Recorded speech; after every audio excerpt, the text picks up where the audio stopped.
Hi అండి. ఈరోజు కమ్మని పులిహోర చేసి చూపిస్తాను. అది కూడా గుడిలో ఇచ్చే ప్రసాదం మాదిరిగా ఉంటుంది. చాలా సింపుల్‌గా చేయొచ్చు. అలాగే చాలా టేస్టీగా కూడా ఉంటుంది. ముందుగా అయితే మనం ఈ విధంగా రైస్‌ని అయితే ఉడికించి పక్కన పెట్టుకోవాలి.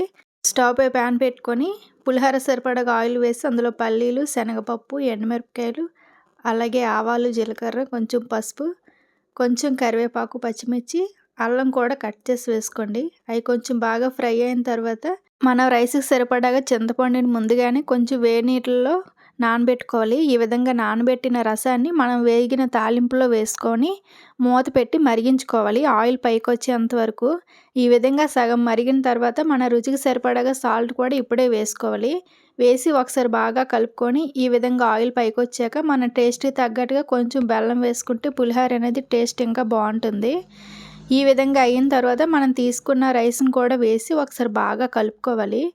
ఇది కలుపుకొని పక్కన పెట్టుకున్న తర్వాత ఒక మిక్సీ జార్ తీసుకొని వేయించిన ఎండుమిరపకాయలు, పల్లీలు అలాగే 2 స్పూన్ల నువ్వులు కూడా వేసి మిక్సీ పట్టుకోవాలి ఈ విధంగా. ఈ పౌడర్‌ని మనం రైస్‌లో కలుపుకోవాలి.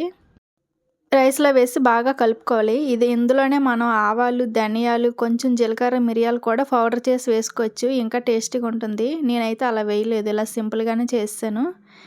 చూడండి చాలా టేస్టీగా ఉంటుంది. మనకి అచ్చు టెంపుల్‌లో ఇచ్చే పులిహోర మాదిరిగా ఉంటుంది. ఒకసారి మీరు కూడా ట్రై చేయండి.